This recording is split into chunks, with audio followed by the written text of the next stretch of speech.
कसैले सोचेको थिएन कि एउटा एप चल्न छोड्दा सरकार नै ढल्छ भनेर।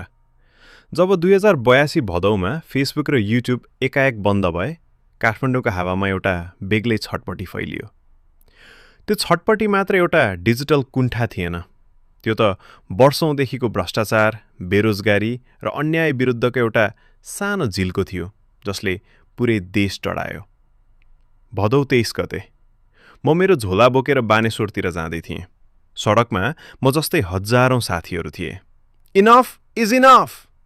कसैको हातमा प्लेकार्ड थियो त कसैको आँखामा आँसु। हामीले त शान्तिपूर्ण तरिकाले मात्र सोधेका थियौं, हाम्रो भविष्य खोइ। तर जवाफमा हामीले अश्रु ग्यास र गोली पायौं। मेरो साथी सुशान्त मभन्दा मात्र 100 सेन्टिमिटर पर थियो जब उसलाई पुलिसको लाठी लाग्यो। त्यो रगतको टाटा अझै मेरो टी सर्टमा छ जस्तो लाग्छ। मैले 2046 साल देखेँ, 2062 पनि देखेँ, तर यो पटकको आगो अलि फरक थियो। यी नानी बाबुहरू कुनै पार्टीको झण्डा बोकेर आएका थिएनन्, उनीहरू त केवल परिवर्तन भन्दै थिए। जब बानेश्वरको संसद भवन अगाडि गोली चल्यो, मलाई मेरो छोराको सम्झना आयो, जो खाडीमा पसिना बगाउँदैछ। यो देशमा त नेताका छोराछोरी मात्र सुखिरहेछन्। जब बेलुका टेलिभिजनमा 19 जना मरेको खबर आयो, मैले मेरो पसलको सटर ताने र रोएँ। त्यो रात काठमाडौँ सुतेको थिएन। भदौ 24 गतेको त्यो दिउँसो म कहिल्यै बिर्सन्न। बालुवाटारबाट हेलिकप्टर उड्दा हामीले सडकबाटै ताली बजायौं।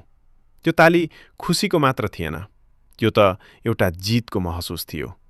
पहिलो पटक हामीले देखायौं कि शक्ति सिंहदरबारमा होइन, सडकमा हिँड्ने युवाहरूको हातमा हुन्छ। सुशीला कार्कीलाई अन्तरिम प्रधानमन्त्री घोषणा गर्दा नेपालको इतिहासमा एउटा नयाँ पाना पल्टियो। आज फागुन 2082, हामी फेरि चुनावको मुखमा छौं।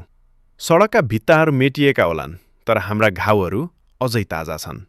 यो पटक हामी कसैको झोले बन्न जाँदैनौं। हामीले सिक्यौं कि जब एउटा पुस्ता जाग्छ, तब संसारको कुनै पनि पर्खालले उसलाई रोक्न सक्दैन। इतिहास तिनले लेख्दैनन् जो कुर्सीमा बस्छन्, इतिहास त तिनले लेख्छन् जो परिवर्तनको लागि सडकमा उभिन्छन्।